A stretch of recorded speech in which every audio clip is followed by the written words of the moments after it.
कैसे लगाया जाता है। इसके लिए हेलो एवरीवन, इस वीडियो में हम लोग देखेंगे कि पिवट टेबल क्या होता है, डाटा में पिवट टेबल कैसे लगाते हैं और पिवट टेबल के बेनिफिट्स क्या क्या हैं। तो इस पार्ट 1 में सबसे पहले मैं आपको ये बताऊंगा कि पिवट टेबल कैसे लगाया जाता है। इसके लिए देखें जनाब, एक डाटा है। फर्स्ट करेंगे, हमारे पास ये एक कंपनी है जो कि ब्यूटी प्रोडक्ट सेल करती है, लिप ग्लोस, फाउंडेशन, आईलाइनर, इस तरह की चीज़ें, मस्कारा सेल करती है। अब इनको सेल करने के लिए उन्होंने डिफरेंट टाइप के सेल्स एजेंट रखे हुए हैं, बेट्सी है, हेलगन है, एशले है। और हमारे पास एक सिस्टम से हमने ये सेल्स का तमाम डाटा निकाला है, जिसमें डाटा इस तरीके से आ रहा है कि सबसे पहले है जी सेल्स नंबर, यानी कि जैसे ही एक सेल रिकॉर्ड होती है सिस्टम में, उसको एक नंबर असाइन कर दिया जाता है। ये की वैल्यू होती है जो कि हर सेल्स के लिए अलग होती है। ये किसी भी दो सेल्स को सेम सेल्स आईडी नहीं दिया जा सकता, राइट। सेल्स एजेंट का नाम है कि कौन सी सेल एजेंट ने किया है। डेट ऑफ सेल, आप देखें डेट ऑफ सेल के नीचे नंबर्स लिखे हुए हैं। हमें पता है कि ये जो नंबर्स होते हैं ये एक्चुअली डेट्स ही हैं। और अगर हम इनको सेलेक्ट करें कंट्रोल और स्पेस से तो पूरा का पूरा कॉलम सेलेक्ट हो जाता है। यहाँ पे ऊपर जाके क्लिक करने से भी कॉलम सेलेक्ट हो जाता है। मैं यहाँ पे जाता हूँ जर्नल के अंदर और यहाँ से मैं इसको शॉर्ट डेट फॉर्मेट में कन्वर्ट कर देता हूँ, तो हमारे पास ये शॉर्ट डेट फॉर्मेट जो होता है वो आ जाता है। अच्छा जी, प्रोडक्ट की बात करते हैं। लिप ग्लोस है, फाउंडेशन है, लिपस्टिक है। तो कितनी क्वांटिटी सेल की है, पर यूनिट प्राइस क्या थी, टोटल प्राइस कितने रुपए की सेल हुई है, और ये सेल्स का रीजन कौन सा है। 3-4 डिफरेंट टाइप के सेल्स रीजन्स हैं, साउथ है, मिड वेस्ट है, वेस्ट है, ईस्ट है। तो जनाब ये हमारे पास डाटा है। और अगर मैं पहले सेल में क्लिक करूं और इसके बाद कंट्रोल और डाउन एरो प्रेस करूं तो आपको पता है कि हम लोग वहां पे चले जाते हैं जहां तक आपका टोटल डाटा है। अच्छा, मैं क्विकली कीबोर्ड शॉर्टकट्स को भी बोलूंगा और सारे काम मैं क्विकली करूंगा, ताकि जो लोग जिनको आता है वो उनका टाइम ज़ाया ना, और जिनको नहीं आता वो डेफिनेटली थोड़ा बैक करके दोबारा वीडियो को सुन सकते हैं, ताकि वीडियो का प्ले टाइम भी कम हो और आप इजीली इन चीज़ों को समझ भी सकें। तो कंट्रोल डाउन प्रेस करूंगा तो मैं एग्जैक्टली लास्ट सेल्स आइटम पे चला जाऊंगा। There are total 1900 sales item. लेकिन क्या वाकई ही 1900 सेल्स आइटम्स हैं? आप यहाँ से कंट्रोल और शिफ्ट अप एरो प्रेस करोगे तो आप सबसे पहली वाली जो है ना वो रो तक इसको सेलेक्ट कर दोगे, फिर कंट्रोल को छोड़ देंगे और डाउन एरो प्रेस करेंगे तो ये देखें जनाब, मेरे पास एक सिलेक्शन हो गई है जिसमें 1872 रोज हैं और 1 कॉलम है, यानी कि 1872 हमारे पास सेल्स आइटम्स हैं जिनके बारे में हम लोग इन्फॉर्मेशन लेना चाह रहे हैं। अब जल्दी से इसके ऊपर जो है वो हम लोग इंसर्ट करते हैं पिवट टेबल। लेकिन पिवट टेबल को इंसर्ट करने से पहले आपने ये देख लेना है कि आपका कोई भी ऐसा कॉलम नहीं होना चाहिए जिसका हेडर ना हो, राइट। फॉर एग्जांपल अगर मैं ये सेल्स रीजन का हेडर गायब कर दूंगा तो पिवट टेबल इस चीज़ को अंडरस्टैंड नहीं कर पाएगा कि यहाँ पे क्या लिखा हुआ है, राइट। तो इन दोनों चीज़ों के बाद आप टेबल के अंदर हैं तो आप कहीं पे भी कंट्रोल शिफ्ट और स्पेस प्रेस करेंगे तो ये पूरा का पूरा टेबल जो है सेलेक्ट हो जाएगा, right. There is another keyboard shortcut, आप टेबल के अंदर है कंट्रोल ए प्रेस करें सिंपली तो भी तमाम का तमाम टेबल जो है वो सिलेक्ट हो जाता है। अच्छा जी, आपने तमाम टेबल सेलेक्ट करने के बाद इंसर्ट पे क्लिक करना है, इंसर्ट से पिवट टेबल पे क्लिक करना है। तो इसको सेलेक्ट करने का फ़ायदा ये होगा कि जो जितना डाटा आपने सेलेक्ट किया हुआ है वो सारा का सारा इस रेंज में आ जाएगा। जस्ट ओके पे क्लिक करेंगे तो आपके पास ये एक नई शीट आ जाएगी। इस शीट में देखें आपके पास पिवट टेबल आ रहा है और साइड पे पिवट टेबल फील्ड्स आ रही हैं। अब यहाँ से असल गेम स्टार्ट होती है, ज़रा गौर से देखिएगा। हमारे पास यहाँ पे data drag field between areas below, 4 different type के एरियाज हैं, फिल्टर्स, कॉलम्स, रोज और वैल्यूज, राइट। ओके, हम लोग ये चीज़ देखना चाहते हैं कि हमारे डाटा सेट के अंदर से सेल्स एजेंट वाइज सेल्स जो है वो कैसे है। तो जनाब हमें एक ऐसा टेबल चाहिए जिसमें रोज में आ रहे हो सेल्स एजेंट का नाम, ठीक है जनाब, मतलब इनके नाम आ रहे हो और यहाँ पे इनकी टोटल सेल्स आ रही हो, राइट। तो इस टेबल को बनाने के लिए हमें क्या करना पड़ेगा, हमें दोबारा से इस टेबल पे पिवट टेबल पे जैसे मैं क्लिक करूंगा साइड पे ये वाली चीज़ें नजर आना शुरू हो जाएंगी। ये जो सेल्स एजेंट का नाम है इसको पकड़ के ड्रैग करके, तो जैसे आप इसे ड्रॉप करेंगे आप देखेंगे आपके पास एक टेबल का पहला कॉलम बन गया है जिसमें सेल्स एजेंट के नाम लिखे हुए हैं। तमाम सेल्स एजेंट जो इस वक्त हमारे इस डाटा सेट में हैं उन सब के नाम यहाँ पे लिखे हुए आ गए।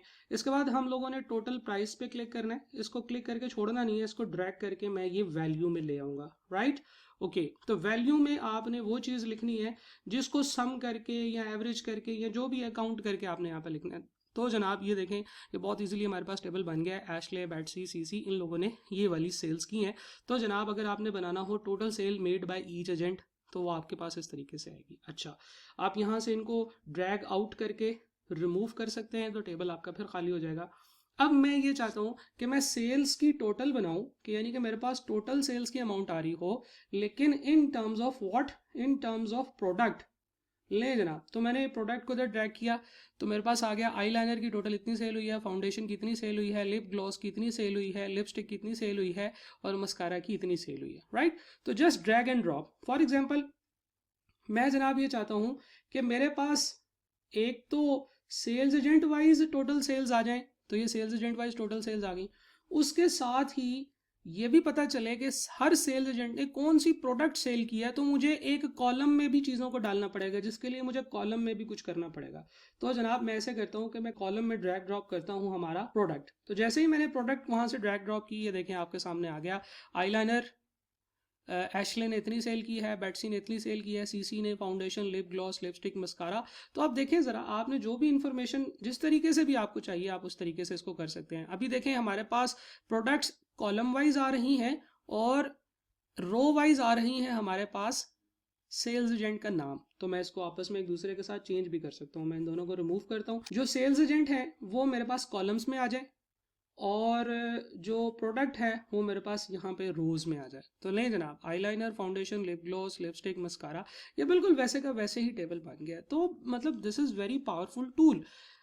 पिवट टेबल ने आपको ये काम करके दिया कि you just have to define column, rows and values जिनको आपने काउंट करना है, और उसके बाद आपने मतलब जब आप यहाँ पे वापस आएंगे तो इस वक्त यहाँ पे आपके पास वो टेबल बन चुका होगा। तो इसमें बहुत सारे काम हैं जो आप कर सकते हैं। मैं यहाँ से प्रोडक्ट को अनचेक करूँगा तो भी प्रोडक्ट यहाँ से गायब हो जाएगी। मैं यहाँ से सेल्स एजेंट को गायब अनचेक करूँगा तो सेल्स एजेंट भी यहाँ पे गायब हो जाएगा। अब देखें, आपने इसी शीट को डाउनलोड कर लेना है, इसके ऊपर प्रैक्टिस करनी है। Total sales made by each agent, total sale made by each agent product wise, या total sales made by each agent region wise, total sales made by each agent region wise. तो मैं total sale यहाँ पे है मेरे पास, मैं इसको भी ड्रैग करता हूँ, दोबारा से बनाते हैं। टोटल प्राइस को यहाँ पे रखा, जो टोटल प्राइस हमने सेल्स की हैं। और अब हम क्या बना रहे हैं, हम बना रहे थे total sale made by each agent region wise. तो ऊपर मेरे पास रीजन आना चाहिए, तो ये यहाँ पे कॉलम में मेरे पास रीजन आ गया और यहाँ पे मेरे पास सेल्स एजेंट आ गया। तो आप देखें सेल्स एजेंट रीजन वाइज हमारे पास टोटल सेल्स यहाँ पे बन रही है। आगे चलते हैं, number of transaction made by each agent in each reason. तो जनाब देखें यहाँ पे आप टोटल प्राइस को सम कर रहे थे तो आपके पास ये आंसर आ रहा था। आप यहाँ से इस एरो पे क्लिक करके वैल्यू फील्ड सेटिंग में जाके इसको सम की बजाय काउंट कर दें। तो जब आप काउंट कर देंगे तो आप ज़रा देखिए कि वो सिर्फ और सिर्फ काउंट करके आपको बता रहा होगा कि एशले ने ईस्ट में 51 दफ़ा सेल्स की हैं, हेलगन ने साउथ में 61 टाइम्स सेल की है। तो देखिए मतलब दिस इज़ वेरी इजी। आपने सिंपल यहाँ से वैल्यू फील्ड सेटिंग चेंज करनी है, सम की बजाय इसको काउंट करना है। आप एवरेज, मैक्स, मिनिमम, प्रोडक्ट ये सारा कुछ कर सकते हैं, अभी सिर्फ काउंट के ऊपर रहते हैं। तो दिस इज़ द टेबल जो कि उसने हमसे यहाँ पे रिक्वायर किया हुआ था।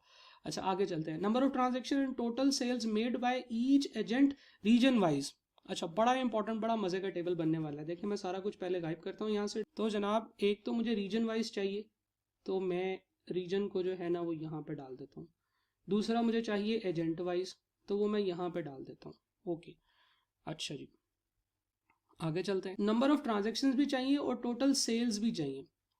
तो मैं जनाब यहाँ से सबसे पहले टोटल सेल्स को यहाँ पे कॉपी पेस्ट करूँगा, तो ये देखें हर एक की मेरे पास टोटल सेल्स आ गई। ओके, इसके बाद मैं दोबारा टोटल प्राइस को कॉपी करके यहाँ पे पेस्ट करूँ। देखें एक दफ़ा टोटल प्राइस यहाँ पे आ चुकी है, दूसरी दफ़ा भी मैंने कॉपी करके यहाँ पे पेस्ट कर दिया, यानी कि ड्रैग करके ड्रॉप कर दिया। अच्छा, और दूसरी वाली को मैं चेंज कर रहा हूँ अब सम की बजाय काउंट पे। तो ये देखें जनाब मेरे पास सम ऑफ टोटल प्राइस आ गया। एशले ने ईस्ट में सम ऑफ टोटल प्राइस है 7773.53 और ये टोटल 51 ट्रांजेक्शन्स है। तो ये एक ऐसा टेबल बन गया है। डेफिनेटली इसमें ये जो ईस्ट है ये इन दोनों के ऊपर ईस्ट ईस्ट है, ये दोनों मिड वेस्ट की हैं, ये दोनों साउथ की हैं, ठीक है। तो आपने एक ऐसा टेबल बना लिया है जिसमें टोटल सम भी आ रहा है और टोटल काउंट ऑफ वैल्यूज़ भी आ रहा है। मैं ज़रा टेबल को थोड़ा छोटा कर लूँ ताकि आपको एक ही जगह पे नज़र आए, और इसके बाद मैं यहाँ से इन तीनों को सेलेक्ट करके रैप भी कर लेता हूँ। अब ऐसे है जनाब कि पहले है ईस्ट, ईस्ट की है सम ऑफ प्राइसेस एंड ईस्ट की है काउंट ऑफ प्राइसेस। यानी कि एशले ने ईस्ट में 7,773 की सेल्स की हैं और ये टोटल 51 ट्रांजेक्शन्स हैं। बेटसी ने ईस्ट में 7,865 की टोटल सेल्स की हैं, ये टोटल 64 ट्रांजेक्शन्स हैं। अब ये तो मज़ा नहीं आ रहा। देखें, पहले सम आ रहा है, फिर उसी का काउंट आ रहा है, फिर सम, फिर काउंट, फिर सम, फिर काउंट। मैं ये चाहता हूँ कि पहले सब के सम आ जाएं और फिर सब के काउंट आ जाएं। तो ये देखिए ज़रा जनाब, मैं करने क्या लगा हूँ। देखें, ये वैल्यूज़ हैं और सेल्स रीजन है, यानी कि पहले सेल्स रीजन वाइज आपका डाटा सॉर्ट होता है, फिर उसके बाद हर सेल्स रीजन में वैल्यू वाइज उसको सॉर्ट होता है। मैं सिर्फ और सिर्फ ये सेल्स रीजन को यहाँ से ड्रैग करके नीचे लेके जा रहा हूँ। तो जैसे मैं इसको ड्रैग करके नीचे करूँगा, मेरे पास देखें डाटा अब टोटल प्राइस पहले आ रही है और काउंट ऑफ प्राइस बाद में आ रहा है, यानी कि नंबर ऑफ ट्रांजेक्शन्स हर एक की बाद में आ रही हैं और टोटल प्राइसेस हर एक की पहले आ रही हैं। इसमें भी मैं अगर ये चाहता हूँ कि टोटल प्राइस बाद में और काउंट ऑफ टोटल प्राइस पहले आए, तो सिंपल यहाँ से इसको ड्रैग करके मैं ऊपर करूँगा, तो ये देखें जनाब मेरे पास इस तरीके से रिपोर्टिंग बन जाएगी। तो मतलब देर इज़ नो लिमिट कि पिवट टेबल जो है वो कितना पावरफुल टूल है। अभी हमने सिर्फ कॉलम, रोज, वैल्यूज़ की बात की है, अभी हम फिल्टर की तरफ गए ही नहीं है कि फिल्टर में हम लोग क्या क्या चीज़ें कर सकते हैं। तो एक टेबल है, इसके अंदर हम लोगों ने इस तरीके से वैल्यूज़ बना दी। इवन ज़रा देखिएगा, इसी टेबल को हम लोग एक और तरीके से भी बना सकते हैं। मैं ये जो सेल्स रीजन है, ये सेल्स एजेंट के नीचे जाके पेस्ट कर दूँ, ठीक है जी। सेल्स रीजन वहाँ से निकल के यहाँ पे आ गया। अब ज़रा गौर से देखें, मेरे पास एक ऐसा टेबल बन गया है जिसमें एशले है, एशले की टोटल नंबर ऑफ ट्रांजेक्शन्स आ रही हैं और टोटल सम ऑफ ट्रांजेक्शन आ रहा है। फिर ईस्ट, मिड वेस्ट, साउथ और वेस्ट ये एशले के नीचे आ रहा है, जो इसका समझ लें कि सब ग्रुप बना हुआ है। मैं इसको जब माइनस करता हूँ तो एशले जो है वो क्लोज हो जाएगा। बेटसी, सीसी, इन सब को मैं एक दफ़ा क्लोज कर देता हूँ। तो अब देखें, मेरे पास एक टोटल ट्रांजेक्शन एक टेबल बन गया है जिसमें एशले की टोटल नंबर ऑफ ट्रांजेक्शन्स आ रही हैं और टोटल सम ऑफ ट्रांजेक्शन्स आ रहा है यहाँ पे। ऑब्वियसली हम यहाँ पे इसको चेंज भी कर सकते हैं। यहाँ से मैं रो लेबल से जाके किसी भी एक की वैल्यूज़ को देख सकता हूँ। अच्छा, यहाँ से एशले पे क्लिक करके ईस्ट, मिड वेस्ट, साउथ और वेस्ट, यानी कि सबसे पहले एशले, बेटसी, सीसी वगैरह आ रहे हैं, यानी कि सेल्स एजेंट आ रही है और फिर हर सेल्स एजेंट के अंदर सेल्स रीजन आ रहा है। मैं इसको रिवर्स भी कर सकता हूँ। अगर मैं ये चाहता हूँ कि सेल्स रीजन जो है वो पहले आए और हर सेल्स रीजन के अंदर मेरे पास हर सेल्स एजेंट का नाम आ रहा हो, तो ये देखें, ये जनाब ये मेरे पास बिल्कुल ऐसे आ रहा होगा कि ईस्ट में टोटल इतनी ट्रांजेक्शन हुई है, ईस्ट में किसने कितनी कितनी ट्रांजेक्शन्स की हैं, तो ये जनाब मेरे पास ईस्ट में ये ट्रांजेक्शन्स आ रही हैं।